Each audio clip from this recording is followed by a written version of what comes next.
La presente es una producción de Radio Humanismo 4 y 5, la expansión de la conciencia. Puedes visitar nuestra dirección electrónica www.radiohumanismo4y5.com.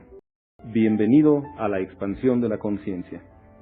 Radio Humanismo 4 y 5, porque se puede vivir libre de adicciones. ¿Qué tal? Buenas noches a todos, gracias por su compañía, bienvenidos a una transmisión más de Radio Humanismo 4 y 5, la expansión de la conciencia, el punto en donde convergen los grupos de autoayuda. Les damos la más cordial bienvenida a esta transmisión, hoy que es martes 8 de febrero del año 2022. Estamos transmitiendo en vivo desde la Clínica Humanista de Rehabilitación y Expansión de la Conciencia AC, en el municipio de Cuautitlán Izcalli, en el Estado de México, y estamos en la cabina de Radio Humanismo 4 y 5. Gracias a todos por su preferencia, por acompañarnos y brindarnos, como lo digo constantemente, lo más importante, lo más preciado que tiene un ser humano, que es su tiempo. Entonces, bueno, pues muchas gracias a todos y bienvenidos a esta transmisión en vivo que estamos llevando a cabo hoy martes 8 de febrero del año 2022, esperando que todos estén contando con un excelente estado de salud y también con una actitud totalmente propositiva. Vamos a retomar el tema que hemos estado analizando y estudiando juntos con relación a lo que es la figura de la represión emocional, que pues es una de las condiciones naturales del ser humano cuando hablamos de mecanismos de defensa, sobre todo. Estuvimos haciendo algunos comentarios la sesión anterior con relación a la importancia de los mecanismos de defensa en la vida del ser humano, sobre todo en un sentido de protección. Los mecanismos de defensa obviamente algunos los concebimos incluso como dones naturales con los que contamos los seres humanos, como una forma natural de evitar lo que se conoce como el dolor psicológico y emocional, sobre todo cuando hablamos de lo que son eventos traumáticos en la vida del ser humano. Sin embargo, bueno, los mecanismos de defensa obviamente debiesen ser episodios o estrategias, más bien estrategias de nuestra mente, sobre todo, repito, para evitar lo que son aquellas condiciones o situaciones que es complicado para el procesamiento de la mente humana en un momento determinado.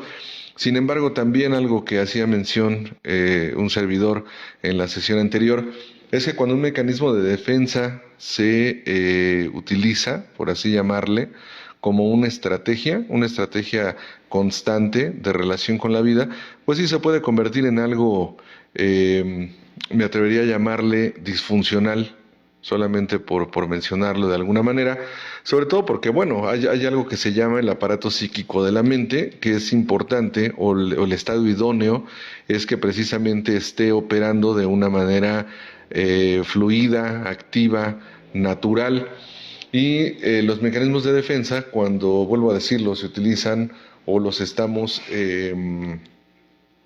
manejando, nuestra mente los está manejando de una forma permanente e indiscriminada, pues bueno, nos pueden evitar también la evolución o el avance cognitivo en algunas áreas. Entonces, bueno, la finalidad es que los mecanismos de defensa, vuelvo a decirlo, protejan a nuestra mente sin convertirse en una condición limitante. Hablábamos de la represión emocional, repito, como mecanismo de defensa. Sin embargo, hoy lo quiero abordar desde una perspectiva un tanto distinta, como es cuáles son las consecuencias de la represión en otros aspectos de la vida, no nada más como mecanismo de defensa, sino como una forma de vivir. Si bien es cierto que el mecanismo de defensa, pues podría llamarle más primitivo o más básico dentro de la mente del ser humano, es la represión precisamente. También es cierto que la represión se puede convertir, como decía hace unos momentos, en una especie de forma de vida. y eso por supuesto puede generar una factura, por así llamarle, porque el doctor Sigmund Freud, mejor conocido como el padre del psicoanálisis o el padre de la psicología moderna por parte de algunas personas, él lo que mencionó es que la represión es la base, por así llamarle, por llamarle de alguna manera, o la estructura sobre la que se desarrolla la neurosis. Entonces, ahí es en donde entra en juego parte de nuestra salud, y me atrevo a decirlo que desde una perspectiva integral, no nada más una ausencia de salud mental y emocional, sino ausencia de salud en cualquier aspecto de la vida, incluyendo físicamente. Sin embargo, quiero recapitular un poquito, quiero volver a mencionar que la represión obviamente es la base o el mecanismo de defensa primitivo, o el primer mecanismo de defensa que se gesta, porque yo invito a la reflexión en ese sentido. Imaginémonos nada más que el ser humano tuviese la facultad de recordarlo todo. Es una cantidad de información brutal, o sea, no exagero al utilizar esta palabra, es brutal la cantidad de información que los seres humanos tenemos a lo largo de nuestra vida, porque los seres humanos, la mente del ser humano, tiene la capacidad de percibir prácticamente todo, o sea, todo estímulo que se relaciona con nuestra historia. Por ejemplo, tenemos algo que se llama memoria sensorial, que es una memoria que dura unos segundos en realidad. Por ejemplo, no sé, el estar en algún lugar y de repente algún sonido ambiental que pasa como cualquier otro estímulo, es algo que se queda en algún lugar de nuestro cerebro, en algún lugar del cerebro o de la mente, como se le quiera ver. Aquí la cuestión son estímulos que al final del día no son determinantes o no debiesen por lo menos determinar lo que es el transcurso de nuestro día o incluso parte de nuestra historia. Realmente son estímulos con los que nos estamos relacionando constantemente. En la psicología conductual, el nombre técnico que este tipo de estímulos tiene, se podría ver como un estímulo neutro, o sea, es un estímulo que no genera mayor consecuencia o no genera incluso muchas veces ninguna consecuencia. Sin embargo, al asociarlo con algún otro estímulo, bueno, ya se puede convertir en un aprendizaje, en un condicionamiento, pero bueno, estoy metiéndome en otro modelo que sería el modelo conductual. Simplemente fue un paréntesis. Entonces hay lo que se llama memoria sensorial. ¿Qué quiero decir? Que esos estímulos, mi cerebro sí los tiene registrados. Pero lo que pasa es que me voy a permitir ejemplificarlo de esta forma. Es como si esa información inmediatamente se encarpetara, así como existe una infinidad de carpetas de documentos en mi disco duro o en la memoria de este ordenador que tengo enfrente. Pues algo similar, es una analogía simplemente, algo similar sucede con todos los estímulos o con muchos de los estímulos con los que me relaciono a lo largo de la vida y quedan ahí depositados a veces para la posteridad. Sin embargo, algo que se ha comprobado neurológicamente por parte de personas, por supuesto, especializadas en la materia, hablando de lo que es neurología, sobre todo la parte de la neurología, que es una de las especialidades o de las especializaciones de lo que es la ciencia médica. Han podido comprobar, e incluso he hecho este comentario en algunas transmisiones previas. Se ha podido demostrar que cuando a una persona se le estimulan ciertas áreas de la corteza cerebral, obviamente con instrumentos hoy por hoy muy especializados dentro de lo que se conoce como tecnología médica, esa persona puede recordar prácticamente cualquier estímulo que se haya presentado en cualquier momento de su historia. Hay una película maravillosa, hago el comentario y el comercial con toda la intención de invitarlos a que quien no la haya visto alguna vez se dé la oportunidad, porque de verdad es una de las mejores películas que he visto a lo largo de mi vida. He visto muchas buenas películas, pero esa película es maravillosa. Esa película se llama Manos Milagrosas, que es la biografía de un médico llamado Benjamin Carlson, mejor conocido como Ben Carlson, que es el jefe de neurocirugía pediátrica del Hospital Johns Hopkins, que es uno de los hospitales más reconocidos o de renombre a nivel mundial.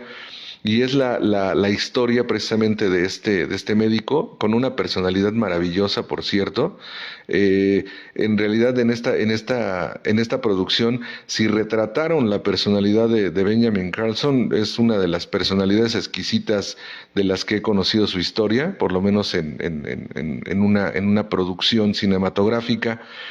Y precisamente en esa película es en donde se habla de estas técnicas quirúrgicas a nivel de corteza cerebral. Como ustedes saben, la corteza cerebral, la corteza como tal, que es nuestro cerebro racional, carece de terminaciones nerviosas receptoras de dolor. Sí tiene obviamente receptores de otros tipos de estímulos, pero terminaciones receptoras de dolor no tiene.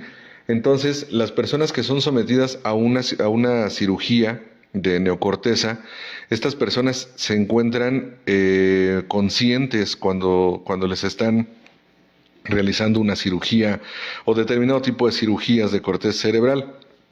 Entonces, también esto se utiliza, por lo que he investigado, precisamente para poder ver cuáles son las reacciones que tiene una persona mientras se le está manipulando, valga la expresión, del cerebro, cuando se están haciendo manipulaciones, en este caso de la corteza cerebral. Y uno de los médicos en esta producción cinematográfica, algo que explica es que al estimular ciertas áreas de la corteza cerebral con lo que es estimulación eléctrica, esta persona puede, el ejemplo que pone es que puede repetir o recordar palabra por palabra la página de un diario o de un libro que leyó 30 años atrás. ¿Qué quiere decir? Este es uno de los descubrimientos neurológicos del siglo XX. Lo que quiere decir es que todo aquello con lo que hemos tenido contacto los seres humanos se encuentra en algún lugar de nuestro cerebro. Lo que pasa es que obviamente la represión a los seres humanos, para lo que nos sirve es precisamente para evitar, por así mencionarlo, que tengamos una cantidad de información en la mente consciente que sería brutal estarla procesando todo el tiempo. Al final, nuestro sistema nervioso, que yo me atrevo a llamarle así, es una opinión personal, es un punto de vista muy personal, para mí es la obra cumbre de la evolución en cualquier especie. La corteza cerebral del ser humano, para la percepción de un servidor, para mí es la obra cumbre de la evolución. No existe algo más sofisticado, por lo menos a mi entender, que lo que es la corteza cerebral del ser humano. Se puede hablar obviamente de tecnología, se puede hablar obviamente de muchos avances en muchos sentidos. La gran mayoría de las cosas están hechas a imagen y semejanza de cómo opera, sobre todo lo que es el sistema nervioso central del ser humano, en este caso hablando de lo que es el segmento del cerebro. Entonces, prácticamente toda la información ahí está. ¿Qué es lo que los seres humanos, al hablar de mecanismos de defensa, tendemos a reprimir? Sobre todo, y hablando de mecanismos de defensa, sobre todo lo que es los eventos traumáticos, precisamente para evitar lo que es el dolor psicológico y emocional que un evento, vuelvo a decirlo, traumático le puede generar a la psique o a la mente de un ser humano. Nuestra mente, dentro de lo que se conoce como el primer modelo del psicoanálisis, una de las obras cumbre del doctor Freud, el primer modelo del psicoanálisis que muchas personas seguramente ubican como el modelo del iceberg, y el doctor Freud obviamente toma lo que es el ejemplo o la figura de estos grandes bloques de hielo que se desprenden de los casquetes polares, para ejemplificar cómo operan los estratos o las capas de la mente, si así se le quiere llamar también. Porque los icebergs tienen una característica, solamente aproximadamente el 5% de su superficie, entre el 3 y 5%, se encuentra, valga la redundancia, en la superficie. O sea, es lo que se asoma por encima del mar. Y el otro, entre el 95 y 97% de la superficie de este gran bloque de hielo se encuentra sumergido. El doctor Freud utiliza el ejemplo de lo que es un iceberg precisamente para, vuelvo a decirlo, ejemplificar cómo es que operan los estratos o las capas de la mente. Nuestra mente consciente abarca entre el 3 y 5% de lo que es la capacidad total de la superficie de nuestra mente, por llamarlo de alguna manera. Y el otro, entre el 95 y 97%, está comprendido por lo que es la mente inconsciente. Algunos le llaman el subconsciente también. Yo les invito a que en este momento lo utilicemos como similar, como sinónimo. Sin embargo, entre la mente consciente y la mente inconsciente se encuentra lo que es el preconsciente, que es precisamente en donde se deposita aquella información que no traemos todo el tiempo fresco en la mente, por así llamarle. Sin embargo, es información que podemos utilizar en cualquier momento, sin el riesgo de que eso pudiese generarnos a los seres humanos un colapso o un impacto a nivel mental. O un ejemplo, perdón, sería cuando me subo a mi auto, cuando me subo a mi vehículo. Yo no estoy pensando todo el tiempo, no traigo todo el tiempo en la mente consciente lo que es el acto del manejo de mi auto.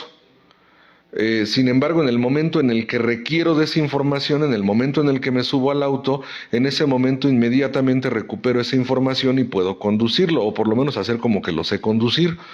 Entonces, esa información ahí está. Tengo la facultad, igual que tú, igual que cualquier persona, de extraer esa información en el momento en el que la requiera. Sin embargo, hay una información que solamente mis mecanismos de defensa me permiten tener acceso a ella o no. Y en este caso, los mecanismos de defensa, vuelvo a mencionar lo que es la definición de mecanismo de defensa o una de las definiciones. Un mecanismo de defensa es cualquier pensamiento, tendencia, condición o actitud encaminada a evitar reconocer algo doloroso de mi propia persona. Esa podría ser una de las definiciones de mecanismo de defensa. Y entonces, el mecanismo de defensa más primitivo se llama represión. Los seres humanos empezamos a reprimir prácticamente desde nuestra llegada al mundo. Y hay quien podría pensar o podría preguntar, ¿cómo es que empezamos a reprimir? Pues la mayoría, la gran mayoría de los seres humanos no recordamos el momento de nuestro nacimiento. Esa es una forma de ejemplificar lo que es la represión de información. Y obviamente muchos estudiosos de la materia señalan por qué no recordamos el momento de nuestro nacimiento. Pues porque fue un evento sumamente traumático. Hemos hablado de esto en algún momento. Simplemente, ¿por qué es un evento traumático el momento del nacimiento? Porque pasamos de un estado de placer a un estado de displacer. De entrada, lo que es por ejemplo, el proceso de gestación o el embarazo, se le conoce como estado de ingravidez. De entrada no conocemos el efecto de la gravedad porque estamos prácticamente flotando en el líquido amniótico. Nuestra respiración es anaeróbica, o sea, respiramos directamente por vía intraplacentario, por el cordón umbilical. No conocemos el hambre porque el alimento nos llega directamente por el cordón umbilical. No extrañamos la luz porque no la conocemos. Los seres humanos tenemos la capacidad de extrañar algo que hemos conocido. Así de básico o de específico, más bien sería el comentario. O sea, no puedo extrañar algo o no puedo desarrollar un vínculo por algo que no conozco. Obviamente, los sonidos estruendosos o los estruendos, pues tampoco los registro de la misma forma. En el momento en el que yo voy a nacer, obviamente todo cambia. Simplemente el hecho de pasar por el canal del parto, los que tuvimos la posibilidad de nacer de forma natural o por vía natural, como se le llama, no técnicamente, pero creo que es muy claro el punto. Imagínense lo que es pasar por el canal del parto, por un canal sumamente estrecho, luchando por tratar de salir. Porque esa es una condición instintiva.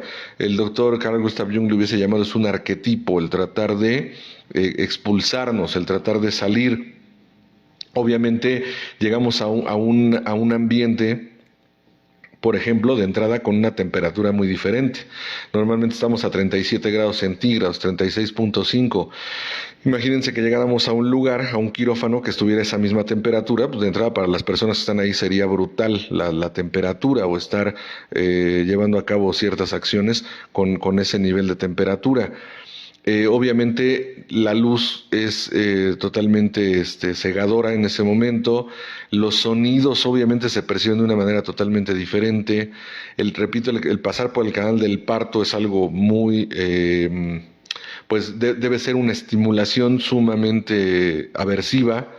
Y también ahora ya en las nuevas generaciones, pues obviamente nacen y le succionan las flemas con esto precisamente, con un succionador, pero todavía algunos nos hicieron expandir nuestros pulmones dándonos un algadón, y como una reacción natural, pues obviamente llevamos a cabo el acto del llanto y nuestros pulmones se empezaron a expandir. Entonces obviamente pasamos de un estado de placer para estar en un estado de displacer. Y obviamente es un evento traumático que la represión nos lleva a sumergir esa información. Entonces, creo que de una forma u otra hemos abordado lo que es el mecanismo de defensa, que los mecanismos de defensa se ubican en algo que se conoce como barrera de represión primaria. Al ser la represión del mecanismo de defensa primitivo, o el más primario, pues obviamente creo que queda claro por qué se llaman así, o por qué se llama esta barrera así, barrera de represión primaria. Y obviamente nos encontramos con los mecanismos de defensa primitivos, como es la negación, la proyección, la racionalización, la formación reactiva, etcétera, etcétera, y de ahí surgen todos los que el psicoanálisis les llamó posteriormente los mecanismos de defensa neuróticos. Pero todos se encuentran en algo que se llama barrera de represión primaria. Al final del día, los mecanismos de defensa son una forma, no todos se presentan en forma de negación, por supuesto, pero los mecanismos de defensa son una forma, de una forma u otra, son una manera de negar la realidad. Y obviamente negar la realidad, pues al ser humano muchas veces lo lleva a reprimir la información sobre la misma. Sin embargo, hoy los invito a que hagamos un paréntesis de lo que implica la represión a nivel emocional. El ser humano que tiende a reprimir, por ejemplo, sus pulsiones, por ejemplo, de llanto, de catarsis. Existen muchas formas de catarsis, por ejemplo, lo que es la catarsis verbal. Recordando, como ustedes saben, que catarsis es una palabra que significa purificación. La catarsis es una de las estrategias que tiene nuestro sistema nervioso precisamente para generar un movimiento energético. Sin embargo, a pesar de que nuestra cultura, y siempre lo mencionaré así, nuestra cultura tiene cosas increíblemente propositivas, nuestra cultura tiene cosas maravillosas, eso es un hecho. Sin embargo, también vivimos en una cultura, como hay muchas otras culturas también, que la represión emocional es algo que se convierte a veces en una especie de común denominador. ¿Por qué? Porque para muchas personas lo que es la expresión emocional es una fuente generadora de conflicto personal.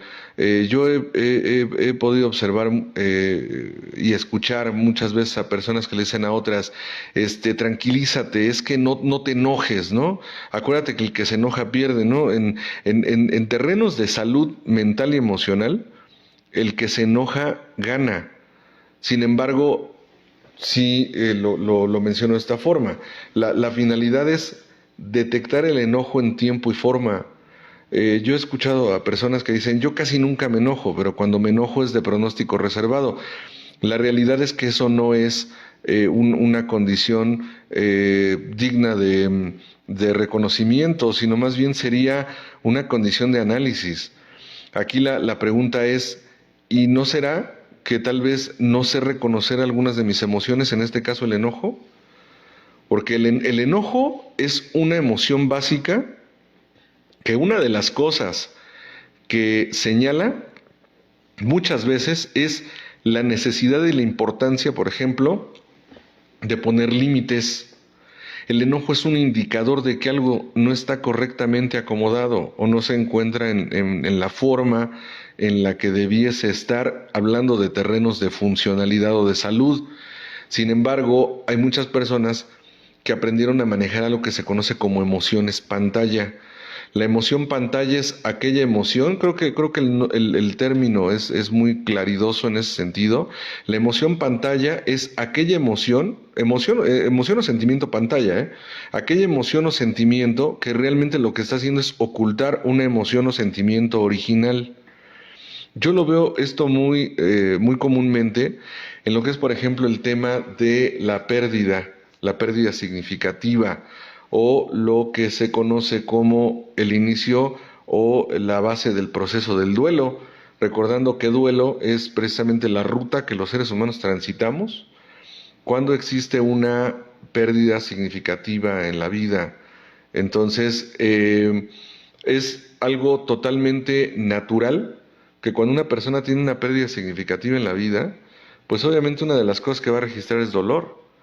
Muchas veces dentro de este dolor, sin tratar obviamente de estandarizar nada, simplemente es muy común que se vive una condición, por ejemplo, de tristeza, de pesar. Dice el doctor Luis Cerebrito, dice él, el duelo es cualquier emoción o sensación experienciada como soledad, aislamiento o desamparo por la pérdida de algo o alguien importante o significativo para mí. Sin embargo, vivimos en una cultura en donde muchas veces existe un falseamiento de emociones y sentimientos. Vuelvo a decirlo, yo estoy convencido que nuestra cultura es maravillosa. Tenemos una cultura increíblemente rica en muchos sentidos. Sin embargo, somos también parte de una cultura que maneja una gran carga de represión emocional. Esa es la realidad. Y entonces, muchas veces desde etapas muy tempranas de mi vida, por ejemplo la adolescencia, yo algo que observaba es que cuando algún varón, por ejemplo, tenía una condición de término de relación o de truene con la novia, había quien inmediatamente lo que reflejaba es que estoy muy enojado o simplemente no pasa nada. Cuando en realidad, pues lo que es una constante es que algo que se va a experienciar de entrada es una condición emocional de impacto, por ejemplo, una etapa de confusión, en donde las emociones se expresan sin control. Y es muy frecuente que vaya acompañado, por ejemplo, por una condición de tristeza. Y aquí la cuestión es, muchas veces el mensaje ¿cuál es? Estoy enojado. Aquí la pregunta es, ¿la persona está enojada o está triste? Porque también el enojo es una de las etapas del duelo, por supuesto. Sin embargo, la tristeza también es parte de la figura psicológica del duelo. Y entonces una persona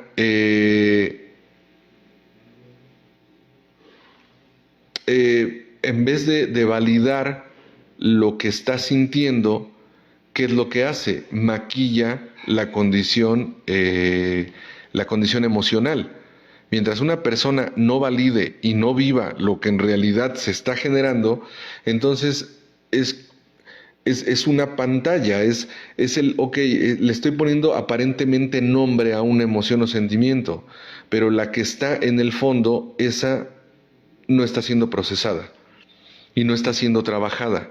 Entonces esa emoción o sentimiento va a estar latente y va a estar ahí interactuando con otras condiciones emocionales que al no darle salida a lo que es la emoción o sentimiento original, pues obviamente en lo que se va a convertir es en una especie de pantomima emocional.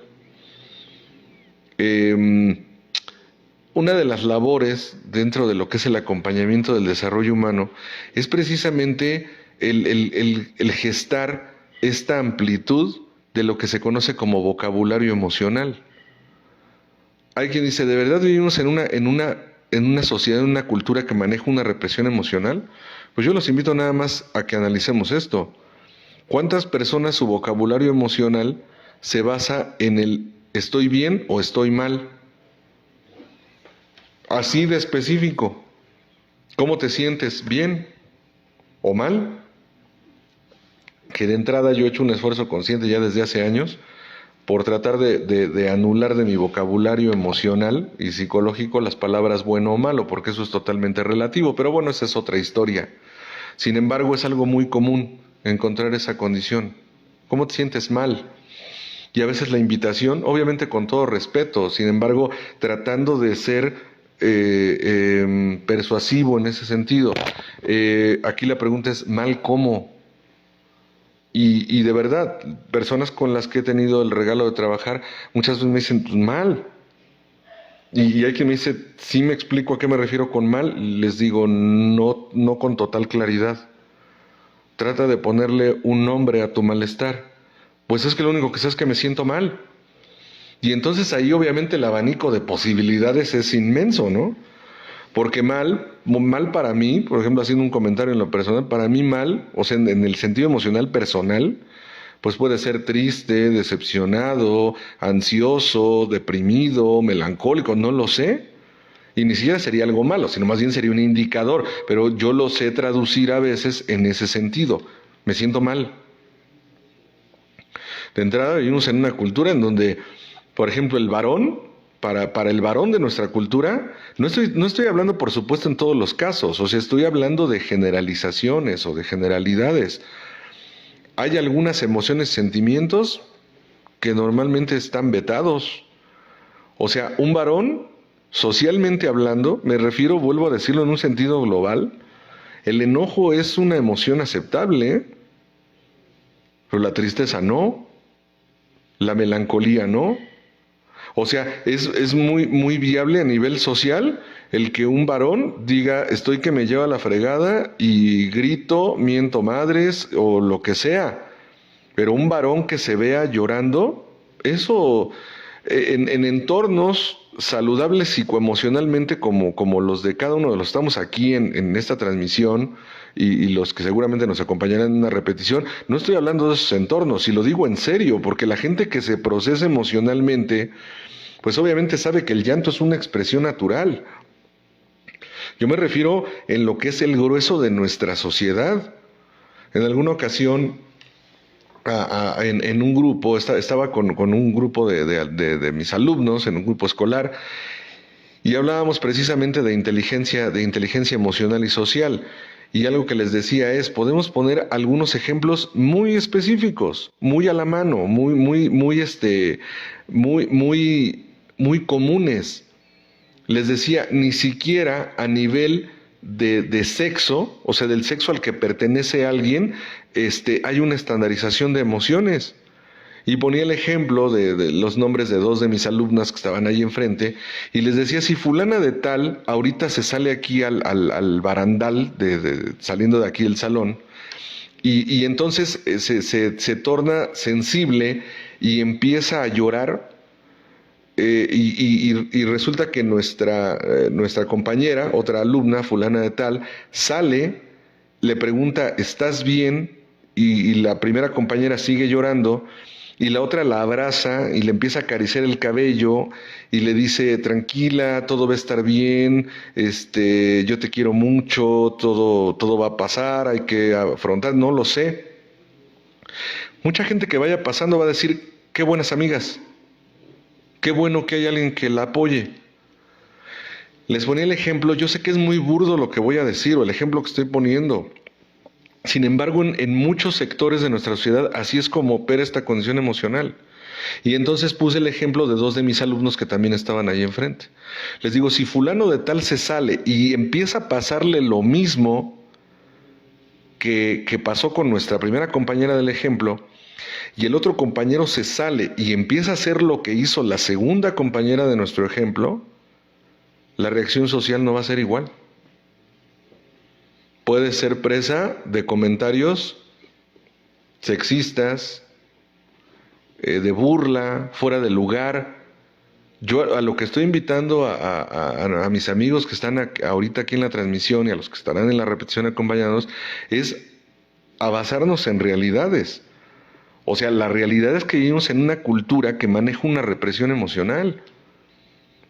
Si eso ocurre con condiciones tan podría llamarle, tan específicas como una reacción emocional, que será, por ejemplo, cuando el ser humano se enfrenta a crisis que sí pueden ser determinantes en su vida, como el estar sacando dolor o el estar haciendo una catarsis de una condición emocional y de sentimientos más profunda, como por ejemplo lo que son heridas de la infancia, que por cierto vamos a dar el curso de Sanando las heridas de la infancia en la segunda semana del mes de febrero, aquí en la Clínica Humanista, por parte de mi hermano Roberto Gutiérrez Jr. y un servidor. Vamos a ser los facilitadores de este curso. En las siguientes sesiones o en las siguientes transmisiones les estaremos dando más información. Aprovechando el paréntesis, les recuerdo, nos damos a la siguiente experiencia espiritual del Grupo Samadhi los días 25, 26 y 27 de febrero. Están todos invitados. Y les recuerdo que también ya retomamos lo que son las sesiones presenciales. Realmente estamos manejando un modelo híbrido, tanto presencial como por Zoom, pero ya estamos en las sesiones presenciales nuevamente, aquí en el Grupo Samadhi, aquí en las instalaciones de la Clínica Humanista, lunes, miércoles y jueves 9:30 de la noche. Entonces, bueno, ahí está el recordatorio. Y también les recuerdo que mañana a las 7 de la noche, estará nuestro amigo Charlie. Muy probablemente ya mañana lo acompañe César, nuestro amigo César Aguilar, que también es psicólogo social. Estarán en la transmisión de las 7 p.m. de Radio Humanismo el día de mañana miércoles 9 de febrero. Y el viernes 11 de febrero, estaremos mi hermano Roberto Gutiérrez Jr. y un servidor en la transmisión de los días viernes. Entonces, bueno, ahí están los avisos.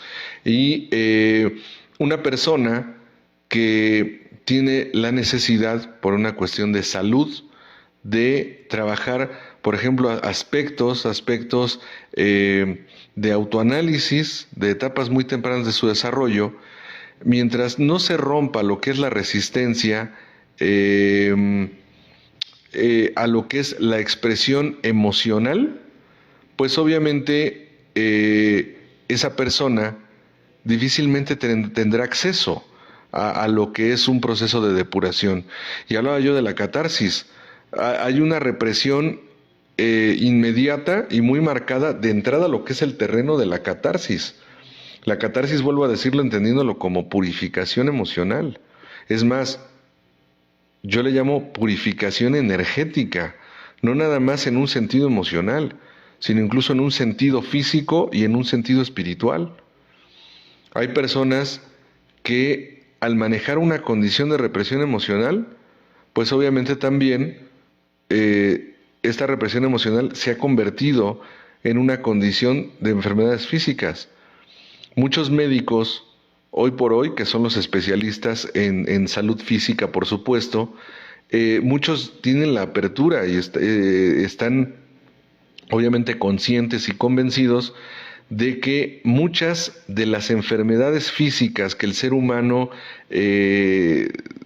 vive tienen que ver obviamente con una raíz de represión emocional.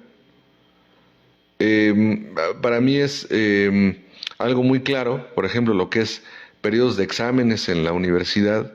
De repente empiezan a botar los casos de colitis nerviosa, de gastritis, de neurodermatitis, de conjuntivitis, de amigdalitis, etcétera, etcétera, etcétera. Todo lo que termine en itis, recordemos que está relacionado a inflamación. Nuestro cuerpo es un increíble traductor de emociones. Si el cuerpo se está inflamando, precisamente muchas veces el mensaje que está mandando es la necesidad de sacar algo. En términos más coloquiales, muchas veces digo, obviamente entre las personas que tenemos la confianza para hablarnos de esa forma, muchas veces el mensaje que nos mandamos cuando alguien, por ejemplo, tiene una condición de laringitis, de amigdalitis recurrente, muchas veces lo que nos decimos, dicen que entre broma y broma la verdad se asoma. Muchas veces la referencia que nos llegamos a hacer es el ¿por qué no lo hablas ya? Me imagino que alguna vez alguien ha llegado a vivir esta condición de la verdadera la verdadera condición de salud y de bienestar de hablar de determinadas cosas.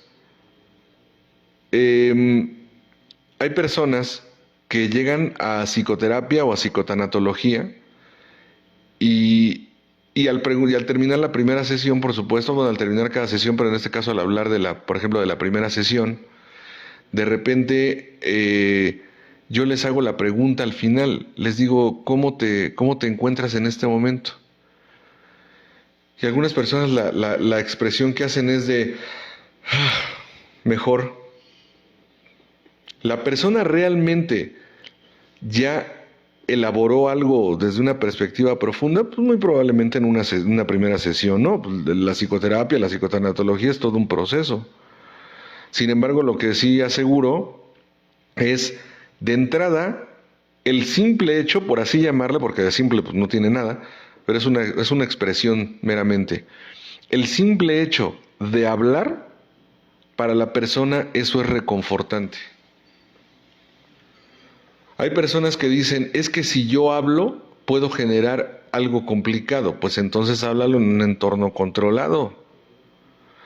Digo, yo jamás he creído en esa postura de, dentro de lo que es el lenguaje grupero, se menciona eso, ¿no? Que algunos dicen, curada aunque sea malvada. No, perdón, yo no concibo eso, yo no lo comparto.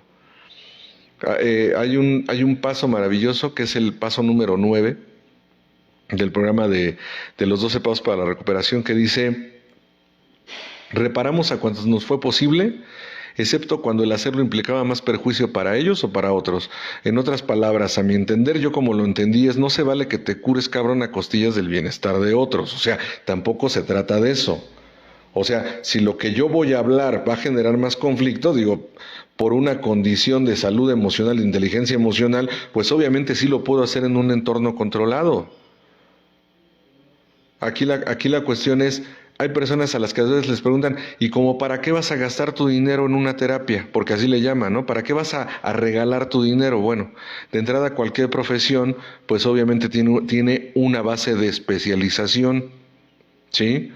Y entonces una persona alguna vez me decía, es que mi pareja me insiste en que tiro el dinero, ¿para qué voy a regalar un dinero con una persona que nada más me va a escuchar?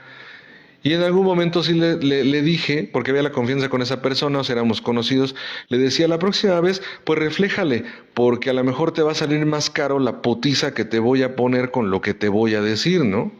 Perdón por mi francés. O sea, ¿por qué voy a una terapia para hablar las cosas que no es conveniente que hable en un entorno que no sea controlado? ¿Sí? Porque de entrada mucha gente piensa que la terapia es nada más venir a platicar. No, se llama venir a encuadrar, venir a profundizar, venir a rastrear, venir a abordar, a acomodar y obviamente a cerrar. Aquello que cuando existe un vínculo estrecho con alguien es muy poco probable hacerlo. ¿Sí? Porque aquí la cuestión sería tan absurdo como yo decirle a mi esposa, ¿no? Que ya la vi que está ahí conectada, le mando un beso y un abrazo con todo mi amor. Yo me imagino, ¿no? Que yo le dijera a mi esposa, platícame a mí, ¿sí? Porque muchos así le dicen a su pareja, ¿no? O a sus hijos, o a sus hermanos, no sé, a X persona. Y como para qué te apadrinas, o como para qué vas a una terapia, pues platícame a mí, también me puedes platicar a mí. Yo me imagino, ¿qué voy a hacer cuando mi esposa me hable de la pinche neurosis de su esposo, no? Sí, o sea, si de veras tuviese la suficiente objetividad como para aguantarla, pues otra situación sería, ¿sí? Hay quien dice, ¿por qué por qué es importante que sea alguien externo? Porque tiene que ser una persona neutral, ¿sí?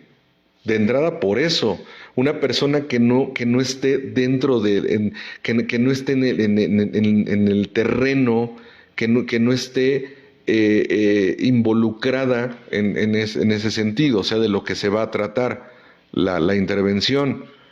Y entonces yo me imagino diciéndole a mi esposa, tú háblame lo que quieras, yo la aguanto, ¿no? Como dicen muchos. No es cierto. ¿Por qué? Porque estoy vinculado con ella. Y cuando me empiece a hablar de la neurosis que maneja su marido, pues entonces obviamente me voy a empezar a defender. Nada más por eso. ¿Sí? Yo con mis hijos no puedo ser psicólogo, yo soy papá, y papá alcahuete, por cierto. Entonces, aquí la cuestión es, por eso es importante que la expresión se dé con una figura neutral, con alguien que va a lograr ser objetivo. Y en este caso, cuando hay un involucramiento tan estrecho y tan directo, pues obviamente es muy complicado, ¿no? Porque hay quien sí se avienta la puntada de decirle a su pareja, yo te apadrino. No, no es cierto, no la vas a aguantar. O sea, cuando la otra persona empieza a hacer una exposición de motivos, es muy probable que no te vaya a gustar. Sin embargo, hay quien, bueno, sí le juega al temerario en ese sentido. Es muy poco saludable. Sin embargo, en un entorno controlado como es una hacienda de trabajo, como es un apadrinamiento, como es una psicoterapia, como es una intervención psicotanatológica, pues eso es otro boleto. La persona está en un entorno protegido en donde realmente puede expresar lo que en verdad siente. Digo, dando por hecho que la persona acompañante tiene el criterio, ¿no? Para no juzgar, para generar una condición realmente de imparcialidad y sobre todo de objetividad. Porque hay quien dice, yo sí escucho a gente que está fuera de mi radio. Sí, pero aquí la cuestión es, ¿y qué tanto ruido te hace? Porque aquí la cuestión es, si la persona no trabaja con su propia necesidad de expresión en otro entorno, entonces obviamente va muchas veces a utilizar ese escenario para hacer una expresión de sus propias necesidades. A eso se le llama proyección. Hay personas que al hacer una catarsis, hay quien se conecta o quien se proyecta y quien obviamente actúa de una forma no saludable, como por ejemplo a partir de la sugerencia. Hay quien dice, es que con eso que tú me estás comentando, yo ya hubiera mandado a la chingada al otro o a la otra. Exactamente, ese eres tú, el otro no está planteando eso. Y entonces ahí una expresión emocional se puede ver obviamente coartada y se puede ver afectada, obviamente porque alguien está involucrando una condición personal en donde no tendría por qué ser así, o por lo menos no debiera ser así desde una condición de abordaje de salud. Porque de repente hay quien sí se involucra, o sea, quien involucra sus propias necesidades en la catarsis del otro. El punto es, vivimos en una cultura en donde a veces la expresión emocional de alguien le hace ruido a otros. Y ahí obviamente, en la expresión emocional, si se está cuidando la sensibilidad emocional del que te está acompañando, entonces obviamente va a perder mucho del filtro, va a perder mucho del canal de salud que debiese ser. ¿Sí? Hay quien da su punto de vista muy neurótico sobre lo que el otro está manifestando. ¿Sí? Y obviamente en ese momento la condición se puede coartar. Hay quien dice, no sé por qué la persona que estaba escuchando se cerró. Pues obviamente se cerró porque estabas mandando un mensaje. No, pero es que yo no le dije nada. No, pues no le dijiste nada con palabras. Pero yo me imagino que alguien esté hablando de aspectos muy personales y entonces obviamente mi lenguaje corporal sea de desaprobación. A mí hay personas que me lo han llegado a preguntar. ¿Has escuchado cosas fuertes, por así llamarle? Les digo, sí, hay cosas es más, hay cosas que te aseguro que me hubiera gustado jamás escuchar en la vida. Así es mi trabajo. La tanatología muchas veces es violencia y después más violencia. Pero aquí la cuestión es, me dicen, ¿no te espantan los demonios del otro? No. ¿Por qué? Porque ya no me espantan los míos. Porque he trabajado con los míos. Si escuchan unos sonidos aquí un poco medio raros, son los ronquidos de mi coterapeuta, que es el venadito. Entonces se aventó todo el día aquí trabajando conmigo, entonces ya debe estar muy agotado. Por eso de repente yo creo que empieza a soñar que lo corretean otros perros y empieza a roncar. Entonces por eso se escuchan de repente algunos sonidos medio guturales, pero es mi venadito que ya está muy cansado de haber trabajado todo el día. Entonces la objetividad es la base de una verdadera liberación. Aquí la cuestión es, muchas personas pueden dar fe de que crecieron en entornos represivos, en donde a veces el mensaje era, ¿y por eso lloras? ¿Y por eso estás triste? ¿Y eso te duele? Sí.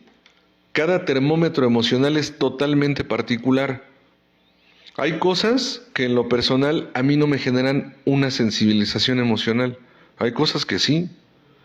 Y muy probablemente no iría sobre la misma línea que en otras personas. Por eso el único termómetro emocional dentro de lo que es una purificación personal que es viable y válido es el tuyo.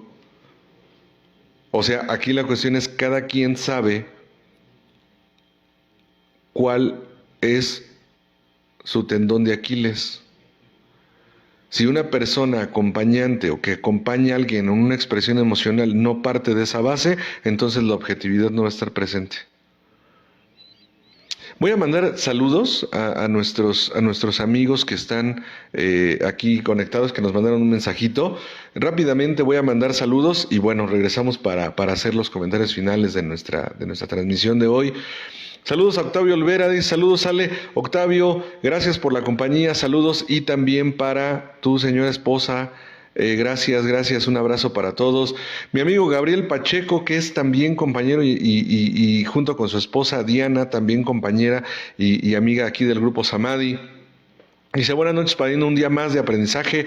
Saludos y bendiciones de Diana Reina y Gabriel. Saludos a mi querido amigo La Madre Sota, que es compañero de aquí del Grupo Samadhi, y también mi amiga Diana Reina, que también es mi compañera docente ahí en la Universidad de Ciencias Médicas y Administrativas. Gracias a los dos y un abrazo. Edith S. Álvarez dice, buenas noches, Ale, soy Yasmín, espero te encuentres muy bien, saludos a todos en cabina, excelente tema y gracias por compartir tus grandes conocimientos. Gracias, Jazz, saludos para ti, para la familia, qué bueno que nos estás acompañando, un abrazo.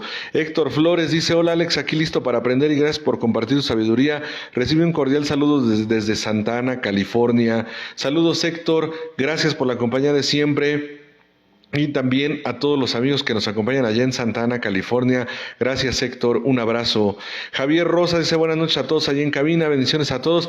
Gracias, Javier. Igualmente, saludos, mi querido Javier. Ano Obando, como siempre, aquí en las transmisiones. Dice hola, buenas noches, Alex, Charlie, todo el equipo de la cabina. Saludos para todos y sus familias. Gracias por compartir su sabiduría. Lista para escuchar, a ver qué aprendo. Buen regreso a sus casas. Gracias, Ana. Gracias. Ahora sí, hay muchos amigos aquí que mandaron mensajes, gracias a todos, gracias Ana.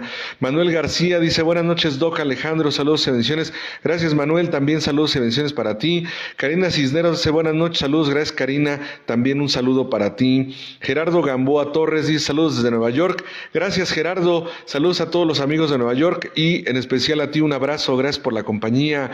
Elenita Ramírez Morales dice, buenas noches, saludos y bendiciones a todos en cabina y feliz regreso a casa. Gracias, Elenita. Ya en un ratito más ya vamos para allá, porque estamos desde las 7 de la madrugada en actividades y bueno, pues ya en un ratito nos vamos a descansar. Gracias, Elenita. Norma Rayón, la madre de nuestro amigo y compañero Charlie, dice, buenas noches, padrino, gracias a todos. Gracias, todos sus temas son buenos y me pone a reflexionar. Dios los bendiga siempre y a todo su equipo de trabajo, lleguen bien con su familia. Gracias, Norma. Saludos a toda la familia. Y qué bueno que nos acompañas esta noche también. Claudia García Morales dice, buenas noches, saludos y bendiciones. Gracias, Claudia. También saludos para ti y bendiciones para todos. Ricardo Espinosa Román, mi querido amigo y compañero del Grupo Samadhi, dice, buenas noches a toda la comunidad. Saludos, Ale y equipo, gracias mi querido Richard, amigo y compañero del Samadhi. También aquí está su esposa Susana Leticia Silva Mota, dice buenas noches Alex, cabina y público en general. ¿Qué onda, Susi? Cuando está Roberto, cuando está Charlie, sí nos dices muchachones, y cuando estoy solo nada más me pones buenas noches, a lo mejor ya me veo muy traqueteadón. Entonces, no, Susi, gracias como siempre a ti y a Richard por estarnos acompañando y por la amistad sobre todo. Adriana García Hernández, compañera del Samadhi, también dice muy buenas noches a todos. Gracias, Adriana, igualmente buenas noches para ti. Araceli Sánchez Colín, mi querida amiga, mejor conocida como Ara Bonais, dice hola, buenas noches, saludos a todos, un abrazo fuerte. Gracias, Ara, igualmente para toda la familia. Mi querida amiga Patti Nieto dice hola, Alex, atenta para escuchar y aprender y agradecerte los conocimientos que me aportas para mi proceso. Saludos a la cabina. Gracias, Patti. Mi amiga, mi compañera y amiga de muchos años del Grupo Samadhi, una de las grandes servidoras de nuestro querido Grupo Samadhi y también amiga en lo personal. Gracias, Pati, qué bueno que nos acompañas. Buenas noches a todos en casa. Mi querida amiga Janet Esquivel, excelente educadora. Ella es doctora en educación, una excelente doctora en educación y buena amiga. Dice, buenas noches, Alejandro, es un gusto escuchar. Saludos. Gracias, Janet. Saludos para ti, para toda tu familia. Qué bueno que nos acompañas esta noche. Javier Venegas Isla dice, saludos, padrino, y un abrazo, gracias por su tiempo, también saludos a la charla, cuídense y nos vemos pronto. Ok, Javier, pues por aquí nos vemos, a ver si es cierto, eso quiero verlo, me daría mucho gusto, mi querido Javier. Nora Fami Zúñiga dice, abrazo, gracias igualmente de regreso. Oscar Leal Montaño dice, muchas gracias, padrino Alejandro Gutiérrez, por compartir este tema del día de hoy. Gracias, mi querido padrino Oscar Leal Montaño, saludos a toda la gente de Colima, gracias y buenas noches a todos. Alejandro Cedeño Jiménez, mi amigo y compañero del grupo Samadhi, dice, buenas noches, un fuerte abrazo y bendiciones a todos allá en cabina y en la clínica. Un gusto escuchar y aprender de ti, Tocayo. Gracias por tu tiempo y conocimiento compartido. Buen regreso a casa. Gracias, mi querido Tocayo, mi querido Alex Cedeño Jiménez, un tipazo, un excelente amigo. Gracias, mi querido Tocayo. Alicia Silva, hoy mi colega, antes mi alumna en la Universidad Mexicana, en donde laboré muchos años. Una bonita etapa de mi vida. Dice, excelente noche, un saludo para todos, qué gusto escucharlo y seguir aprendiendo. Gracias, Alicia, saludos y abrazo para toda la familia. Isa Centeno dice, saludos, Ale, no sabía el significado de catarsis, gracias. Viendo todos los métodos de catarsis, la que más me gusta es la verbal. Yo reconozco que es la forma de trabajar mi enojo y frustración. Mi duda sería si es bueno esta catarsis o debo saber manejar otro tipo de catarsis. Aquí la cuestión es, lo importante de la catarsis desde un punto de vista personal, por supuesto, es la que a mí me funcione. Lo que pasa es que la catarsis verbal, para los que somos más verbales, es muy funcional. Sin embargo, hay algo que se llama los 5 conceptos básicos y uno de los conceptos básicos se llama análisis de la personalidad y catarsis.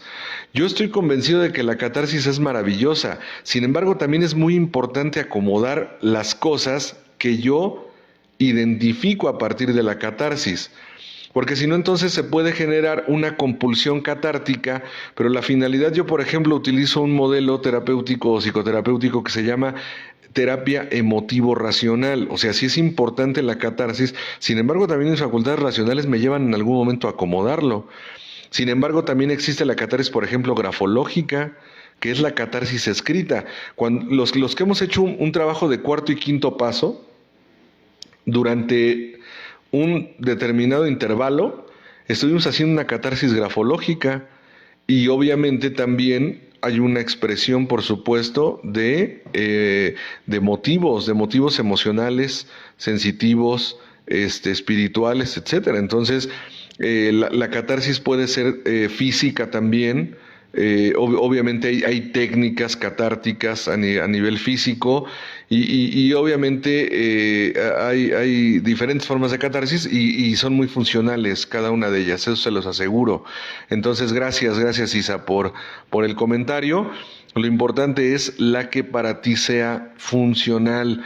Yo disto mucho de creer, como decía nuestro querido Bill W., el cofundador del programa de los 12 Pasos para los Alcohólicos Anónimos, o del programa de Alcohólicos Anónimos más bien, él decía, no somos la respuesta para todos, o no somos la solución para todos.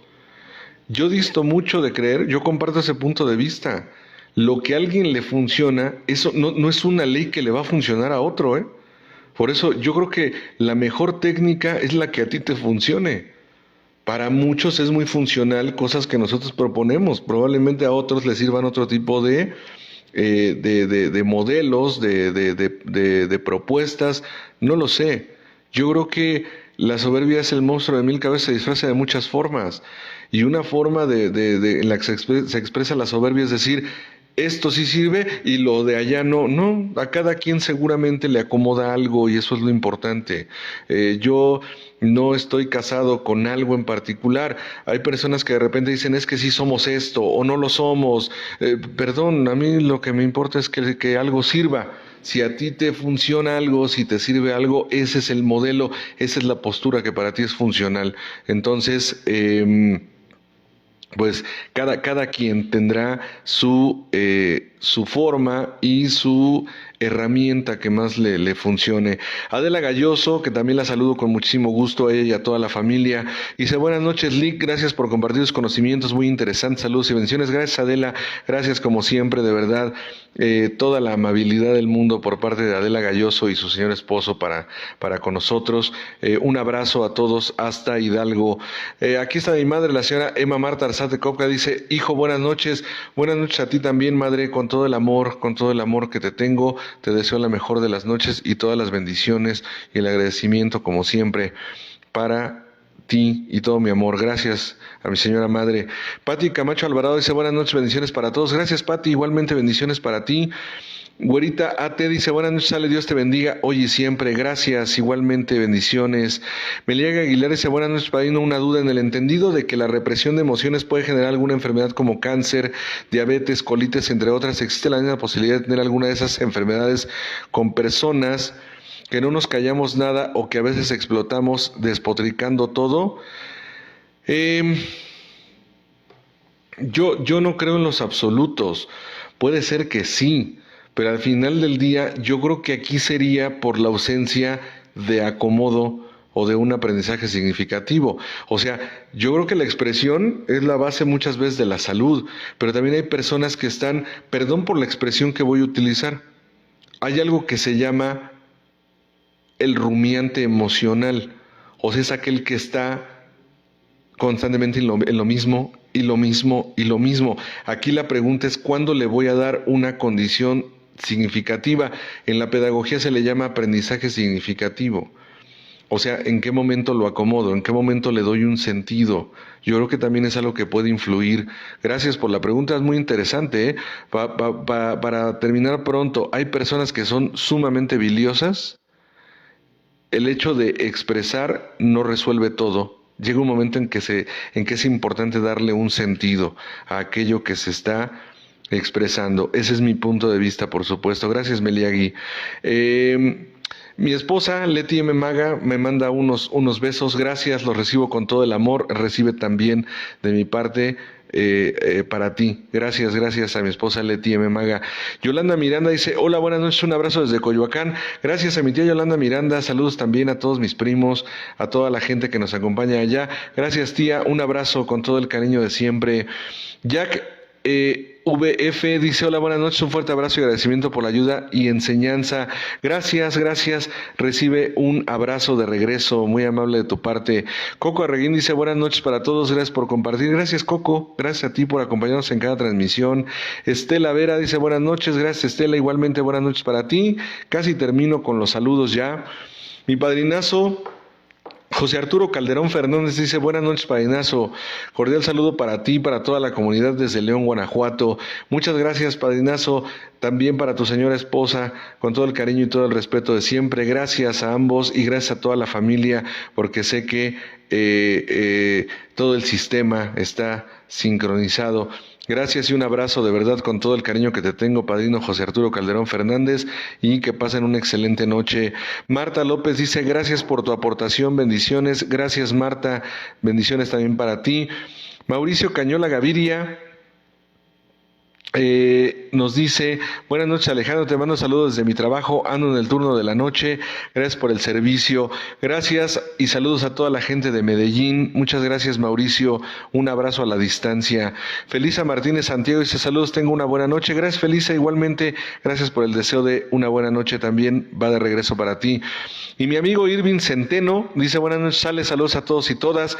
Llegué algo tarde, pero ahorita veo la repetición, bendiciones. Gracias, Irving, gracias, de verdad un tipazo, mi querido Irving. Saludos, Irving, para ti y para mi amiga Dani y también para la familia. Sé que escuchan y ven el programa reunidos. Muchas gracias a toda la familia. Y Maritza Sánchez González, saludos, padrino Alex, muy buenas noches. Gracias, Maritza. Gracias y saludos a toda la familia también. Gracias a todos ustedes, gracias porque esto es posible, porque ustedes siguen nutriendo lo que es la estación de Radio Humanismo 4 y 5. Invitación,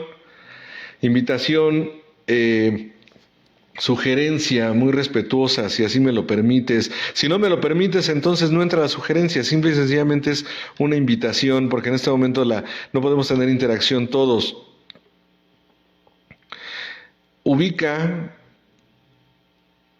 en qué momentos de tu vida te has quedado con la necesidad de expresar algo. Y si lo tienes ubicado, la invitación es a que lo hagas en un entorno controlado. Sin embargo, a mí hay una parte de una película maravillosa que debió haber ganado muchos premios de la Academia, que se llama El Príncipe de las Mareas, que el guión es un guión increíble de lo que es la condición sistémica, o sea, lo que es la familia con conflictos sistémicos muy arraigados. El Príncipe de las Mareas, en donde el protagonista, que es John Wingo, que es interpretado maravillosamente por un compañero de programa llamado Nick Nolte, algunos seguramente lo ubicarán, que es un actorazo, de los mejores actores de Hollywood. Él narra la historia de la familia de la cual proviene y dice, hay una condición de violencia muy fuerte que ellos viven, de abuso muy fuerte, y dice, lo más doloroso, más allá de las situaciones que vivimos, lo más doloroso fue el silencio. Yo te invito, si tú me lo permites, a que hoy te permitas una condición de expresión. Quiero recalcarlo una vez más. Evita hacerlo si esto o en el entorno que lo hagas va a generar más conflicto. Para eso existen los entornos controlados. Porque el no hacerlo de una manera controlada, vuelvo a decirlo, hablando de controlado desde una condición de salud, por supuesto, no de control neurótico, sino de salud, en un entorno diseñado para ello, eso obviamente te va a permitir purificar, pero sin alterar la condición y la estabilidad emocional de otros. Entonces, esa es la invitación. A nombre de todo el equipo de Radio Humanismo, les recuerdo que las inducciones para la experiencia espiritual comienzan el próximo lunes. Son 5 sesiones de preparación en lo que es el modelo que maneja el Grupo Samadhi. Y a nombre de todo el equipo de Radio Humanismo les doy el más cordial de los agradecimientos. Que pasen todos ustedes una excelente noche, una excelente noche, y esperando que todos estén gozando un excelente estado de salud. Las estadísticas lo que reflejan es que vamos a la baja en cuestión de esta calamidad que hemos estado viviendo como planeta, y el deseo es que todos ustedes gocen de un excelente estado de salud, y por favor cuidémonos mucho. Hemos hecho la labor para salir avante y primeramente Dios así será. Esa es la propuesta, es el pronóstico y es el deseo. Entonces, gracias a todos, que pasen una excelente semana. Les recuerdo que mañana Charlie junto con César Aguilar estarán en el programa en vivo a las 7 p.m. En lo que es el programa de Radio Humanismo 4 y 5. Y primeramente Dios, el viernes nos vemos alrededor de las 9:30, 9:40 de la noche, en donde comparto cámara y micrófono con uno de los amores de mi vida, que es mi hermano Roberto. Estaremos compartiendo la transmisión de Radio Humanismo 4 y 5. Y bueno, si un poder superior así lo permite, nos vemos el próximo martes para continuar con esta transmisión. Muchas gracias a todos. Yo soy Alejandro Gutiérrez Arzate. Bendiciones. Me voy a cruzar ahorita un poquito para darle fin a la transmisión, porque Charlie se está ocupando ahorita de algunas situaciones aquí en la clínica. Que pasen una excelente noche. Hasta la próxima y bendiciones para todos. Bye bye. La presente es una producción de Radio Humanismo 4 y 5, la expansión de la conciencia. Radio Humanismo 4 y 5, porque se puede vivir libre de adicciones.